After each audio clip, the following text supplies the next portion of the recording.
It is my pleasure as the Academic Dean of the Seminary to welcome you to the Emmanuel Christian Seminary at Milligan and to the Ross Lectures in Pastoral Care. This marks the fifth lectureship in the span of roughly a decade now, a very fruitful and sustaining contribution to the programs and ministry of Emmanuel Christian Seminary at Milligan. Endowed by Calvin and Nancy Ross, these lectures serve as a legacy to the pastoral work of the church and in memory of Calvin's parents, Walter and Mardell Ross, and the memory of Nancy's parents, Frank and Hilda Smith. Calvin and Nancy have shown great love for Emmanuel School of Religion, Emmanuel Christian Seminary, Emmanuel Christian Seminary at Milligan, and obviously then for an extended period of time.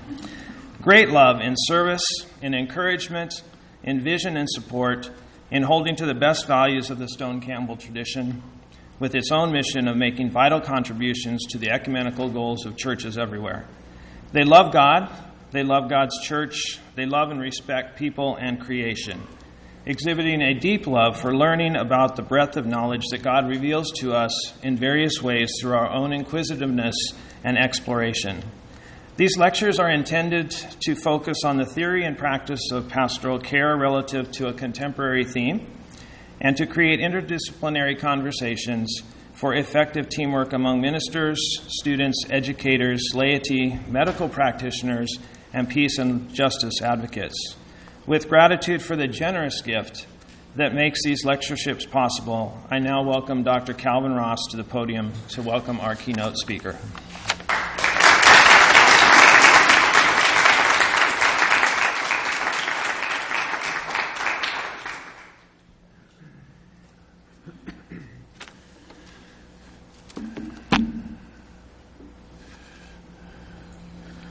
Whoops, excuse me. With these masks, I always have to refasten my hearing aids. You know what I mean? Yeah.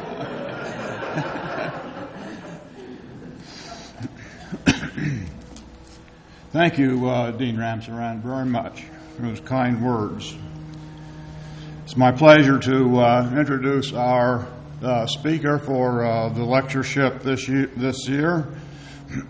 Dr. Ellen Ott Marshall received her BA degree from Davidson College, a MA degree from Notre Dame University, another MA degree, and a PhD from Vanderbilt University.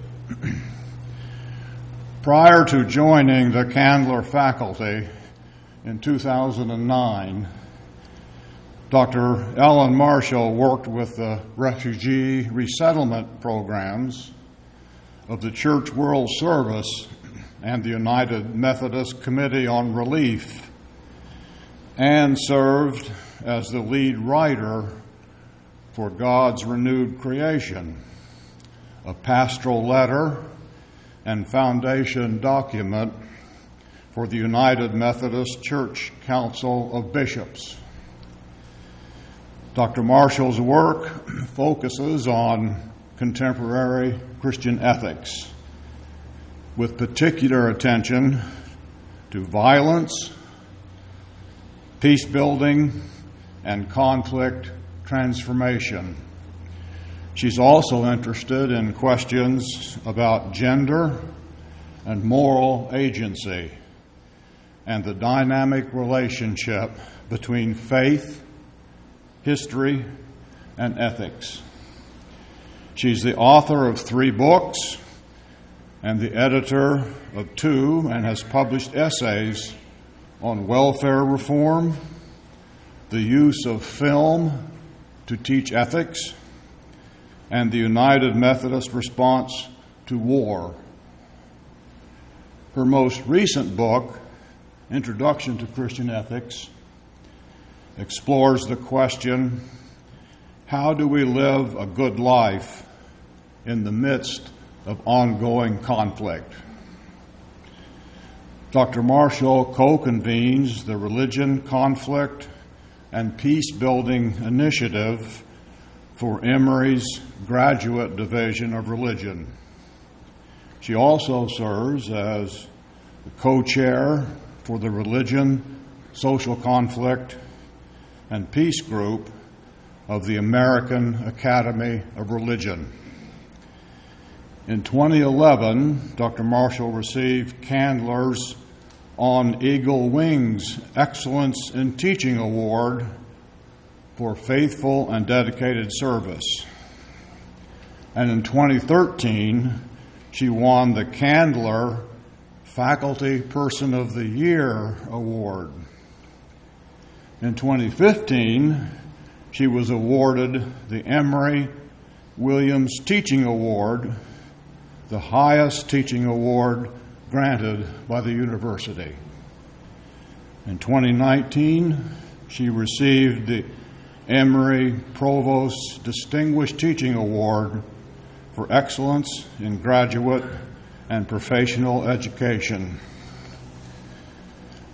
Dr. Marshall's general theme for the lectureship is contemplating creativity, resisting constraint.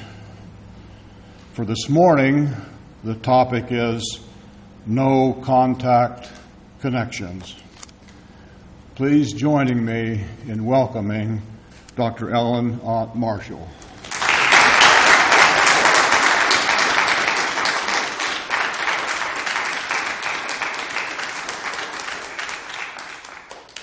Ooh, my turn. Sorry, I can't share that moment with you guys or the view, which I have. I have no mask and the view. This is lovely. Best seat in the house. It's great to be with you. Thank you so much for making it possible for me to be here and for that lovely introduction and for all of the hospitality. I arrived yesterday afternoon and had a great dinner last night with your faculty and their spouses, and it was just wonderful to get to know a little bit of this community. So I'm so glad to be here. And I'm glad you guys are here. Otherwise, I would be kind of lonely standing at the podium right now.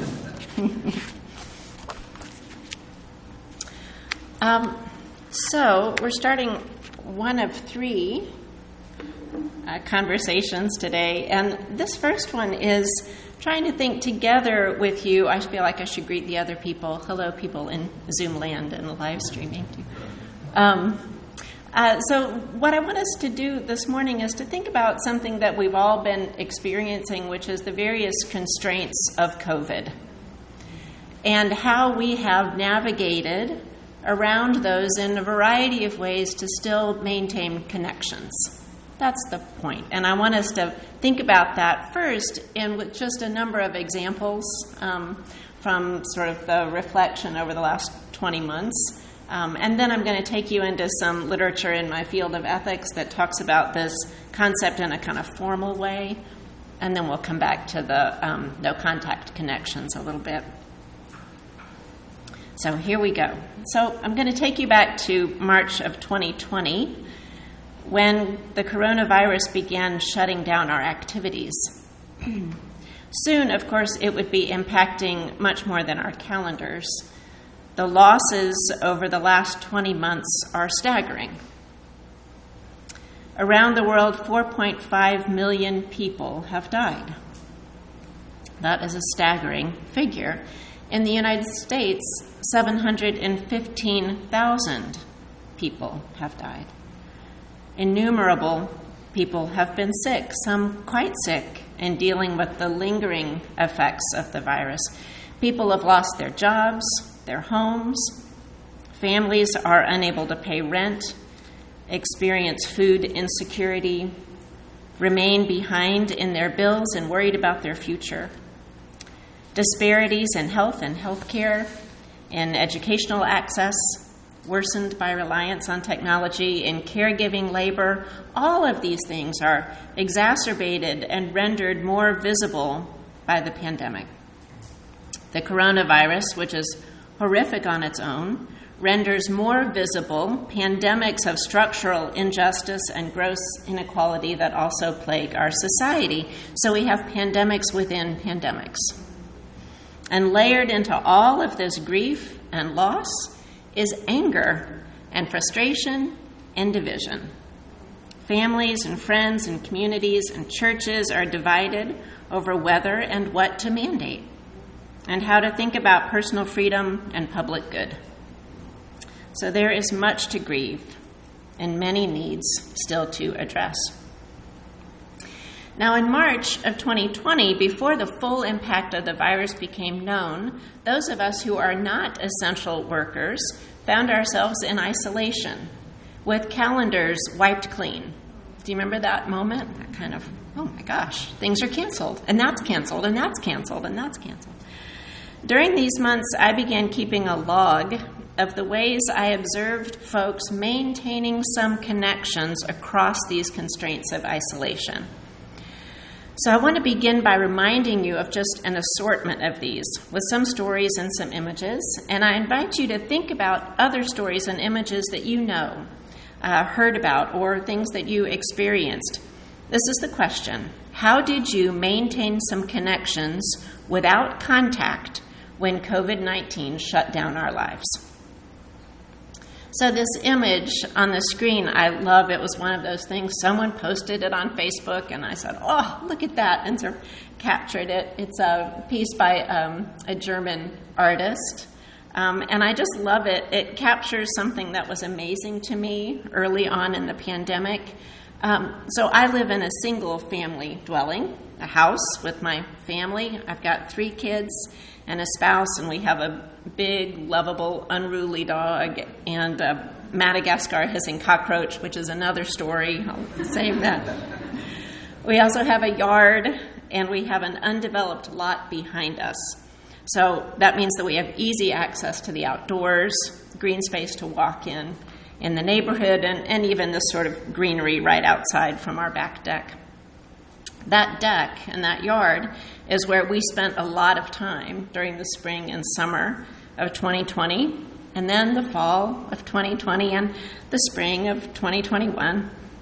So in my perusing of other images and experiences, I found myself particularly fascinated with the way people endured COVID-19 isolation from their apartment buildings, right? How did they stay apart?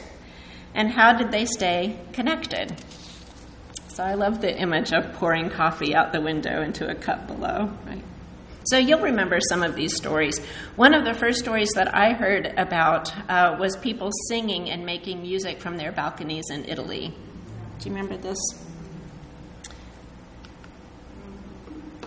So an article from this news source, The Conversation, collected videos like this, like that singing. So people playing electric keyboard, saxophone, banging pots and pans, singing, forming virtual choirs, right? This news source just collected all of these things. And the smattering of examples came from Spain, Italy, China, the U.S., written by a humanities researcher and a music educator. The article describes the role of music in, quote, reminding us that we belong. The writers of this piece say, music creates a sense of belonging and participation. It is an antidote to the growing sense of alienation and isolation in society in general. And they continue to say, in the face of uncertainty and panic, music is a social balm for soothing anxiety and enhancing community connections and acting in defiance of a threat to a community spirit. Right? So music is the mechanism of resistance to all of these forms of fragmentation, separation. Now, this is by no means a dramatic discovery. We sort of knew this about music before March of 2020, right? Nor was it a novel response to isolation, but it is an example of the ways in which people in quarantine found a way to feel connected again. In response to the constraints of isolation, they found a way to connect. And the researchers' language is striking. They acted in defiance of a threat to community spirit. Right? Let me show you another one. So in our neighborhood, there was a woman who planted tomatoes on the stretch between her sidewalk and the street. So let me just tell you the story kind of as it unfolded. So during the summer of 2020, this strip, well, this was 2021. There was another one I didn't get a picture of. So 2020, this strip of tomato plants sort of appeared on my running route. So next to each plant, there was a wide strip of blue tape on the sidewalk. And someone had written the words, "For anyone, help yourself." So I ran by the house several times a week and watched the plants grow and then produce fruit. And sometimes I would see people there picking tomatoes. And I finally got so curious about it that I left a note in the mailbox asking if they would be willing to talk to me and tell me just the story behind the tomato plants. I was curious. So the next day, I got a phone call from the 80-year-old lady who lives in the house and who, along with her 80-year-old husband, planted the tomatoes. She explained that they planted them for the workers who were replacing the water lines in the street. Now, this project of replacing water lines in our neighborhood went on for months, and it affected every street in the neighborhood. The woman, whom I'm going to call Miss Stevens, only because she didn't want me to sort of share her name. She wanted, it to be about the tomatoes, not about her. So I'm calling her Miss Stevens. So she told me how much she enjoyed getting to know the workers on their street while she was working in her yard, and they were working on the street, right, in proximity. A white woman, she was also troubled by racial injustice. Also remember what else was going on spring and summer of 2020. And she was sort of feeling the kind of division and frustration and the isolation of COVID. So all of these things were coming together for her. And she wanted to do something for them. And being a gardener, she decided that planting something for the workers was something she could do. I asked her if the workers come back for tomatoes now that they've moved on to other streets, and she said yes. She also said that they're happy, they, meaning the planters of the tomatoes, are happy for anyone to take tomatoes, and she was thrilled to get to share the story with me. When she shared this backstory, she also said some really lovely things. This is sort of how she described it. She said, everything was so hard with the pandemic, and people were hurting and angry. But then things like the clapping for healthcare workers in New York City was so uplifting. So, she said, I started thinking about things like that, how important it is to make connections. So I told the workers I would plant tomatoes for them and anyone who wanted some. Knowing about the particularly isolating effects of COVID on the elderly, I was struck by Ms. Stevens' gardening practice as intentional outreach, right? Rather than being on the receiving end of a check-in, she was reaching out, offering what she could to people with whom she desired a connection. In the summer of 2021, she planted all cherry tomatoes, and she's included this sign, and I'll just read it in case you can't see it. These tomatoes are for you, our friends and neighbors and walkers by. Clip off a twig with several tomatoes on it, enjoy as you walk, or take home for supper. And then their names, Joy and Paul.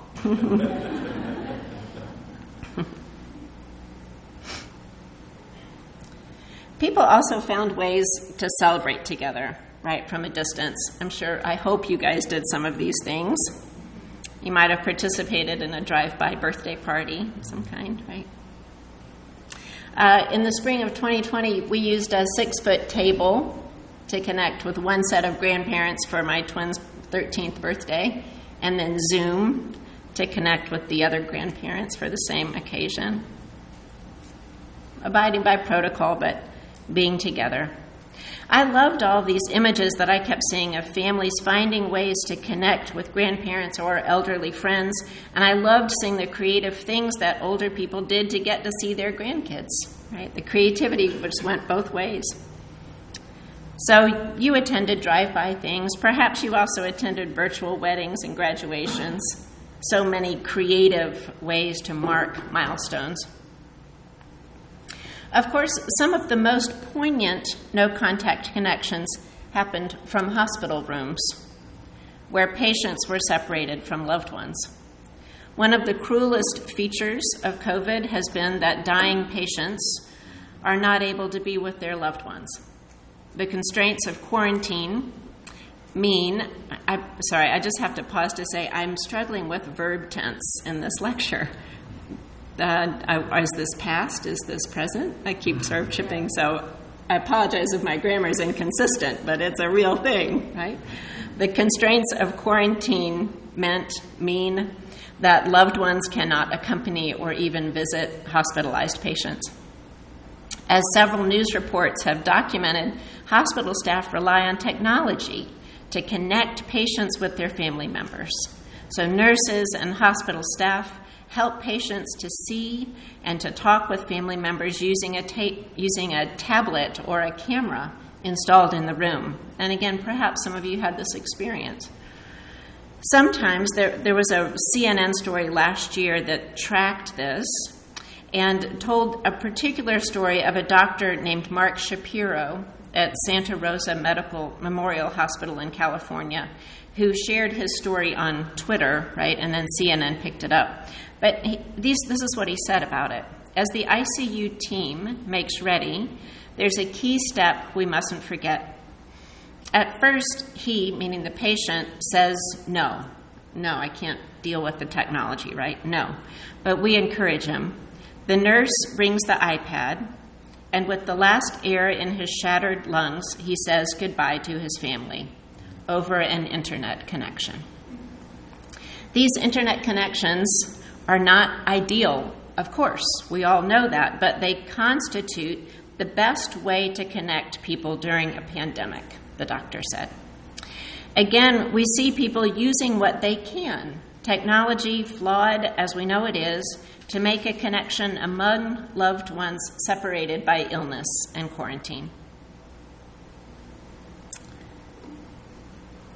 Another example back from home. So again, perhaps like us, you all attended some version of virtual church. Most Sundays we turned our coffee table into an altar and piled on the couch for service, with varying levels of attention, I will say. And for us, one of the most enjoyable part of Sunday service was that our big unruly dog that I mentioned could participate in communion. So we would do a Eucharist at home and let our dog have something and also drink out of the cup. Sorry, that's totally sacrilegious, but it was a joyful moment in our family worship. One of the first things that we had to do as a family back in March of 2020, or maybe it was April, was to record the evening prayer liturgy for our Episcopal Church. We have a great blooper reel from that, but we finally got it. And other families did, so we would see sort of different family homes experiencing the evening prayer together. Our oldest daughter began meeting with an interfaith prayer group every Monday online to mourn the losses of COVID. They called it Mourning into Unity. It was a Monday at 6 o'clock gathering. So I want to begin with these series of stories and reminders because you have experienced in profound and myriad ways the exact thing I'm talking about today. What fascinates me is the way in which people exercise their creativity to pursue things they care about when they have fewer choices and limited freedom, right? How do we do that? It's a remarkable thing. For all of the sadness and frustration and grief and anger and polarization that marks and continues to mark our time, there are also these remarkable stories of human creativity in pursuits of the things we care about and value. So why reflect on these moments? Well, they're encouraging and inspiring for one thing, and we need that. Joy and inspiration are essential. And also, these things are instructive. They teach us about the ways people exercise moral agency under constraint, how people claim the power to act when they have a limited range of freedom and choice. So this form of human activity is the subject of all three lectures today and an ongoing preoccupation of mine. I work in an academic discipline, ethics, that has a long tradition of assuming that moral agency requires freedom and choice. Either one acts autonomously as a moral agent, or one is constrained and acting involuntarily.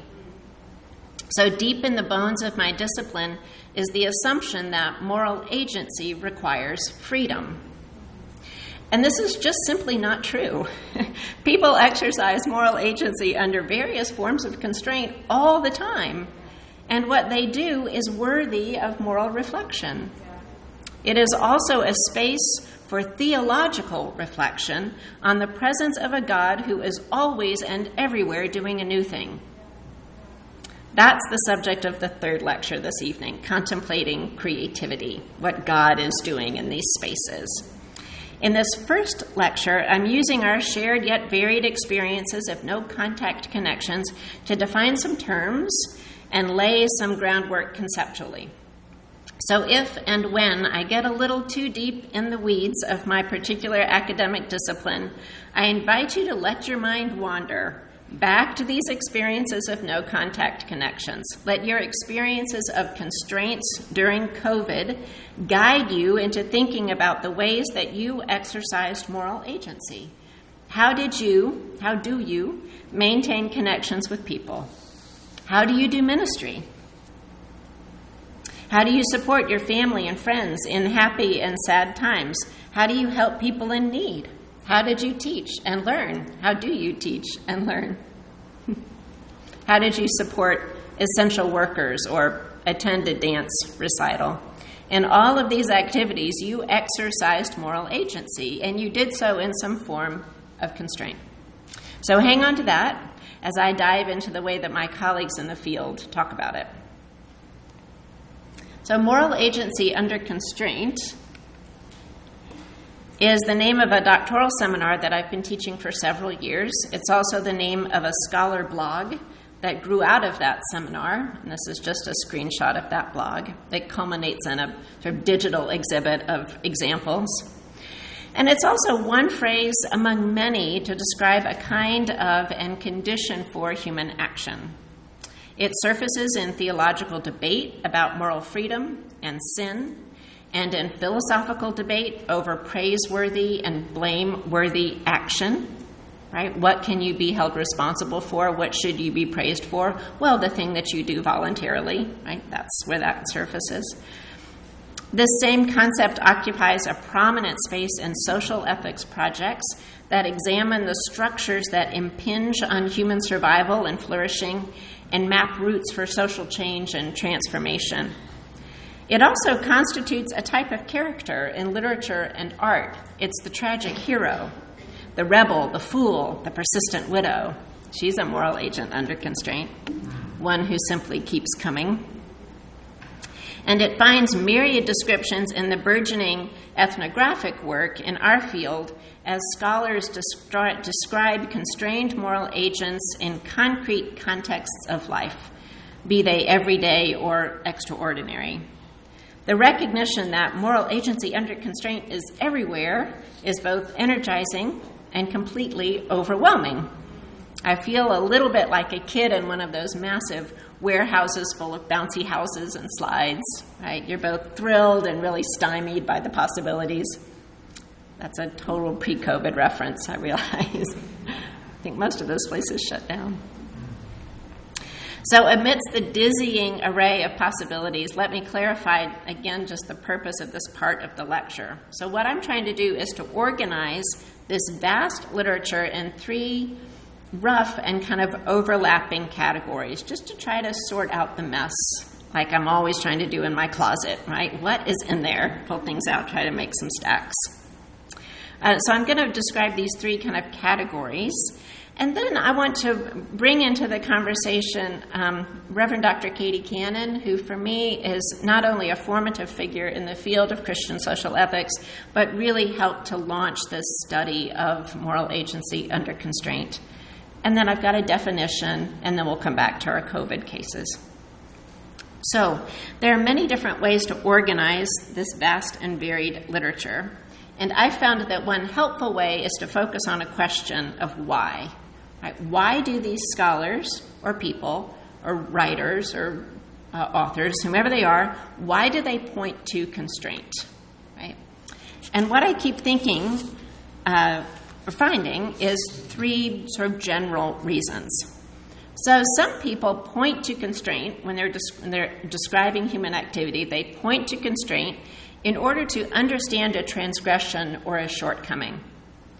So projects that utilize this judicial frame begin with an action that they deem transgressive, right, wrong in some way, and then they consider constraint as a mitigating or at least explanatory factor, right? Why would she have lied? Well, because this was happening, right? This is the context. That's that judicial move. I think this is the approach that Aristotle set in motion when he tried to determine which actions might be considered praise or blameworthy. And he was working out this definition of what constitutes a voluntary action, right? I also think it's the approach that shapes most of our discussions about moral freedom and sin.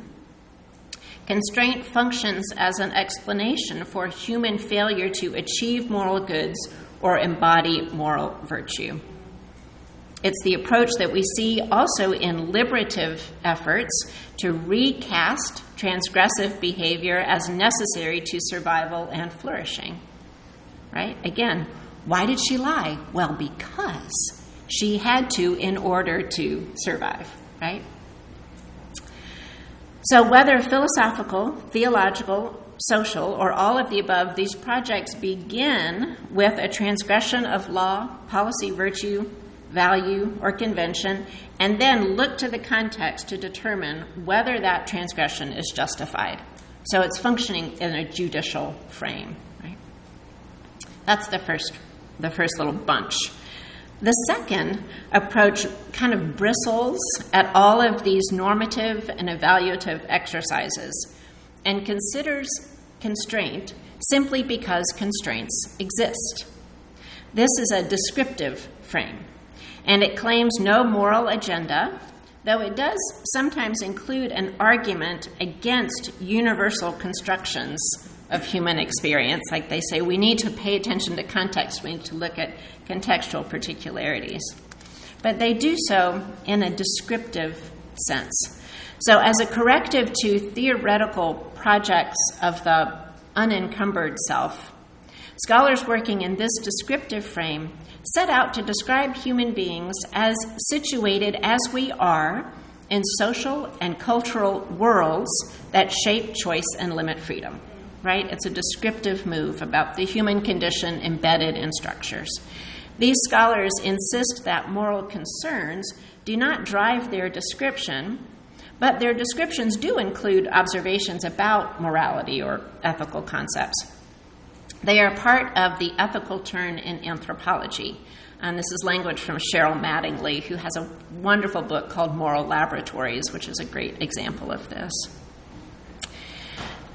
This literature and its methods have become more and more of a resource in my field of ethics and could perhaps be included in the other two frames.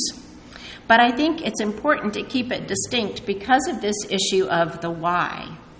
The judicial frame begins primarily with a moral evaluation of the agent and then considers the constraint in order to understand or perhaps explain the transgression. The third frame, which is the resistance frame I'll talk about in a second, begins with a moral evaluation of the context and then examines actions within it. But this descriptive frame, this middle one, examines constraints as part of a descriptive project. It may have moral implications, but the why is not explicitly tied to a moral observation or evaluation or pursuit. Now, the third frame, this resistance frame. Like the descriptive approach, this one begins with context, but unlike the descriptive approach, these projects begin with an explicit moral evaluation of the context. It is oppressive, right? That's the starting place. I am looking at an oppressive context, or it's violent, or it's structurally unjust. In a resistance frame, one points to constraints in order to establish the moral problem or describe the ethical challenge. Here, constraint is the context in which moral action unfolds. It may also constitute an extenuating circumstance that justifies transgressive behavior, like in the judicial approach, but these projects do not begin with a transgression in need of explanation. Right?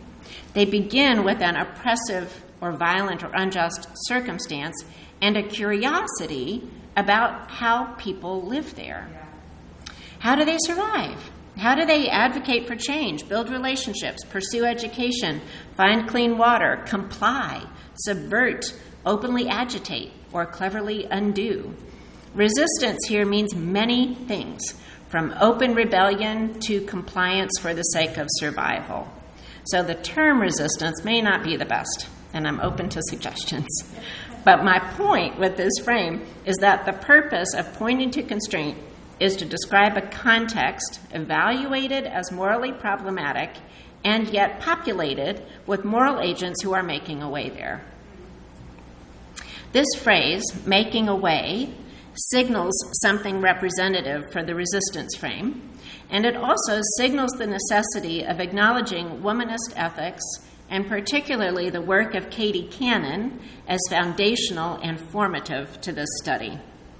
So let me turn to this kind of constructive move. This has been sort of descriptive, laying the groundwork thing, and say that any work on moral agency under constraint, especially in the field of Christian ethics, must acknowledge the groundbreaking scholarship of Katie Geneva Cannon. There she is. One of many contributions that Reverend Dr. Katie Geneva Cannon made to the field of Christian ethics was her differentiation between, and this is her language, ethics of life under oppression and established moral approaches that take for granted freedom and a wide range of choices. Dr. Cannon refused to allow a moral theory that assumes freedom and choice to evaluate the life of someone who has neither. She argued that the established moral approaches devalue or render immoral or amoral the values and practices of life under oppression. The problem is not just that the dominant approaches criticize the actions and behaviors of an oppressed moral agent. The problem is also that these dominant approaches fail to comprehend and appreciate the moral wisdom that is present and active in life under oppression. Thus, Dr. Cannon established a central feature of her scholarship and teaching, which was comparing and contrasting Black female moral agency with the agency of those in society who have the freedom to maximize choice and personal autonomy. She turned to Black women's literary tradition as a repository for Black women's experience. Indeed, she argued that Black women's literature is the best source for comprehending the real lived texture of Black experience and the meaning of the moral life in the Black context. End of quote. In and through this literary tradition, Cannon found resources to describe subjugating practices, valuation, and theology, as well as depiction of Black women's moral agency. Cannon focused on the writing and life of Zora Neale Hurston, where she found abundant resources for reflection on moral agents in oppressive situations. I find myself returning to Cannon's essays time and again for the same reason. In a sentence about Hurston that could easily, in my view, have been about her own scholarship, Cannon wrote, "From her work, she grasped an understanding of the moral quality of life being fulfilled not as an ideal, but as a balance of complexities in such a way that suffering did not overwhelm and endurance with integrity was possible." That's the end of the quote. Her essays on Hurston in particular are full of descriptions of moral agency in lives haunted by consequences of involuntariness. Whether it's the virtue of unctuousness, the strategy of featherbed resistance, or any number of insightful descriptive phrases, Cannon provides description of moral agency under constraint and illustrates methods for analysis and embodiment.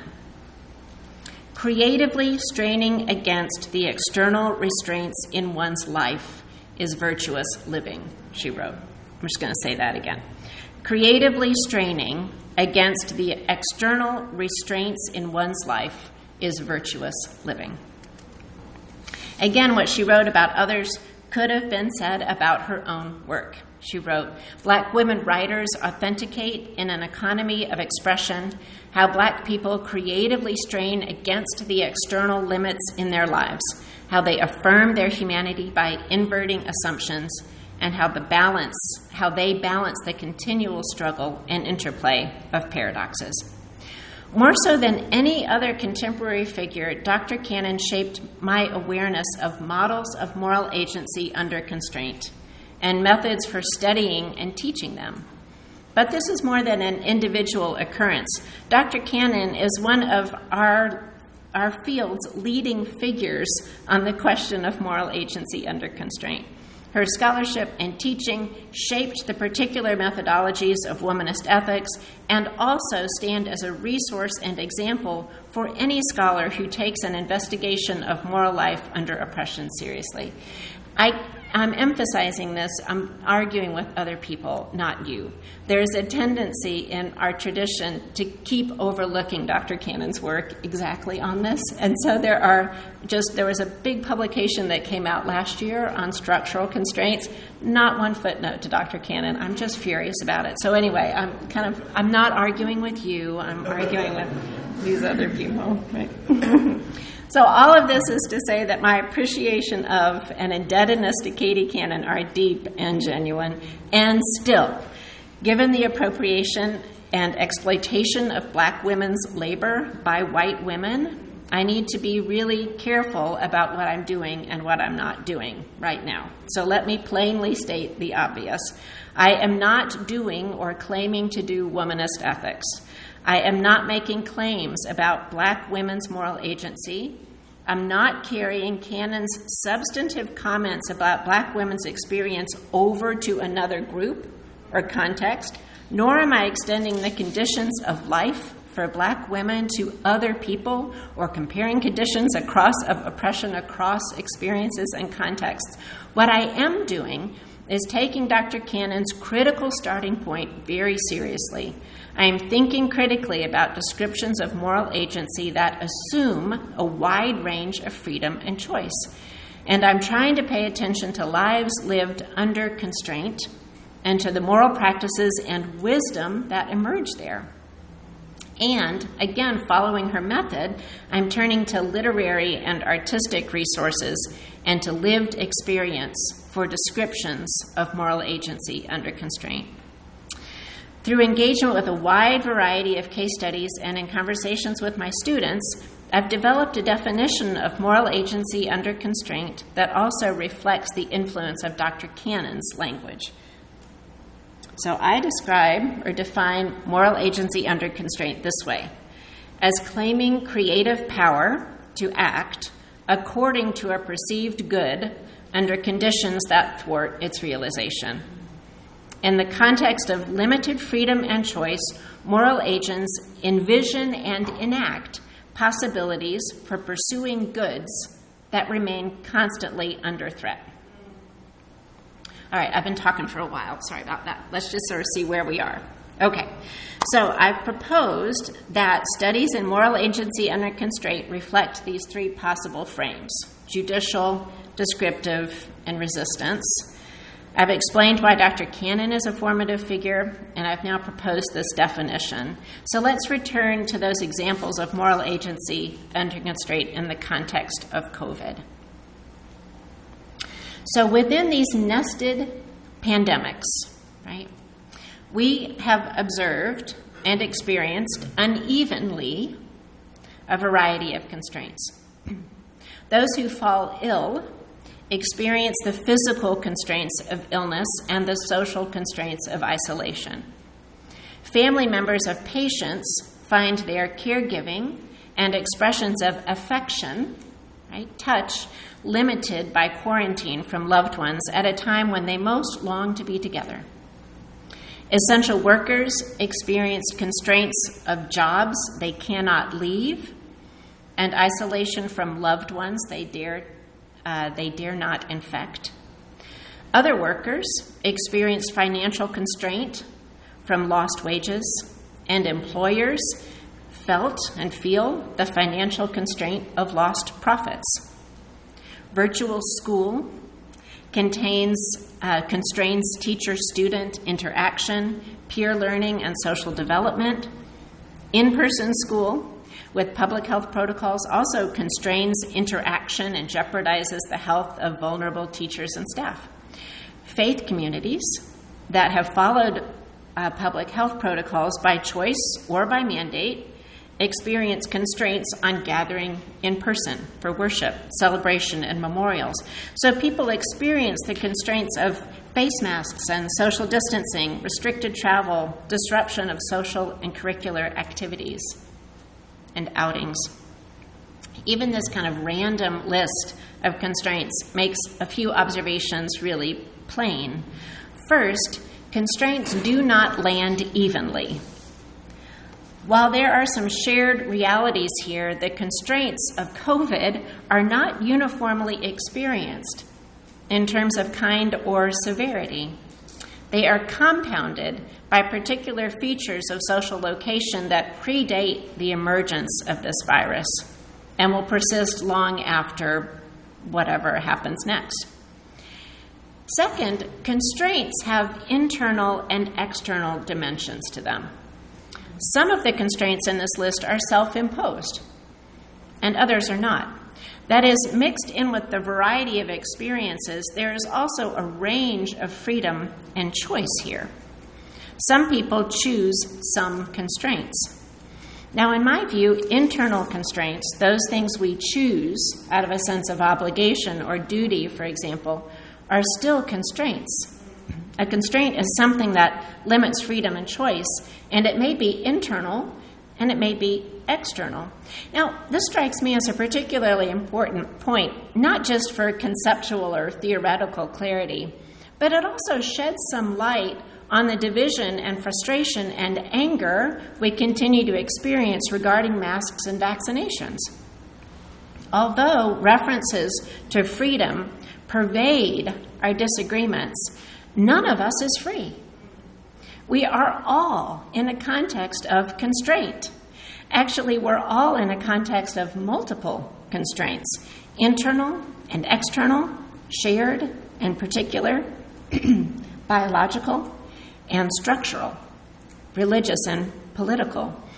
Our polarized society keeps telling us that there are basically two constraints, either the constraint of masks and vaccinations or the constraints of sickness. Right? We keep being presented with those two things. But in fact, the landscape of constraint is so much more complicated. There are physical constraints related to bodies susceptible to virus. There are structural constraints, whether you're able to isolate, to stay home from work, to do school from quarantine, or whether you're in a context that abides by public health protocols or not. But there are also political and cultural sort of peer pressure that functions as a constraint not to mask. Right? Constraints are cutting all across the political spectrum here. There are also religious traditions that form us to see medicine as contrary to faith. And that functions as a kind of constraint on not vaccinating or not masking. The list goes on. And as people navigate these many different kinds of constraints, they're pursuing different goals. Right? The goods are also multiple. So some people are pursuing the goal of adherence to a faith tradition that insists on trusting God, not medicine. Right? They are a moral agent under constraint, pursuing a different goal. Some are holding on to a job. They're complying with mask and vax mandates in order to hold on to a job that they desperately need. That's the goal. Others are resisting any interference in one's personal life by a governmental agency. That's the goal. Or trying to remain healthy for self or others. That's the goal. Or trying to keep vulnerable people healthy. That's the goal. The constraints are many, and the goals and goods pursued are many. Right? Everything is varied, and multiple. So this is another observation that our sort of current context makes clear. Even with my definition, right, claiming creative power to act according to a perceived good under conditions that thwart its realization, I have to acknowledge that people pursue goods, these moral agents pursue goods that I may not actually assess as good. Right? In my mind, the definition of moral agency under constraint and this approach to studying it preserves an important, yet often frustrating, ambiguity. As a critically reflective scholar, we can certainly dispute the goal toward which people orient their action, but we have to recognize and try to faithfully represent the good that they perceive and according to which they act. All right, I'm wrapping it up. Hang in there. So in the stories I shared at the beginning of this lecture, we see people claiming a creative power to pursue a perceived good in circumstances that thwart its realization. And you could identify, again, multiple goods, but the one I want to sort of lean into in these closing comments is the shared good of connection. Musicians form a connection by playing together across balconies. Hospital staff enable a connection between an isolated patient and their loved one using technology. Connection is a perceived good that is persistently threatened by the isolating features of COVID. Importantly, the pandemic does not only threaten the perceived good itself, but it disrupts these familiar ways of achieving it. So pursuing the good of connection has required discerning and deploying alternatives. It's required a kind of creativity. So thus I suggest the moral agency in these conditions not only requires the pursuit of a perceived good, but it also requires that the moral agent claim a kind of creative power to envision and enact that pursuit. One of the lovely books that I've sort of relied on during this last 20 months is a book of poems called How to Love the World, Poems of Gratitude and Hope. It's edited by James Cruz. And I want to just sort of close this lecture this morning with a poem out of that book called Shelter in Place, which is just a lovely poem in and of itself, but I think it also communicates this sense of claiming some creative power to pursue a good, in this case, a good of connection without contact. So this is Shelter in Place by Kim Stafford. Long before the pandemic, the trees knew how to guard one place with roots and shade. Moss found how to hug a stone for life. Every stream works out how to move in place, staying home even as it flows generously outward, sending bounty far. Now is our time to practice, singing from balconies, sending words of comfort by any courier, kindling our lonesome generosity to shine in all directions like stars. Thank you for your attention.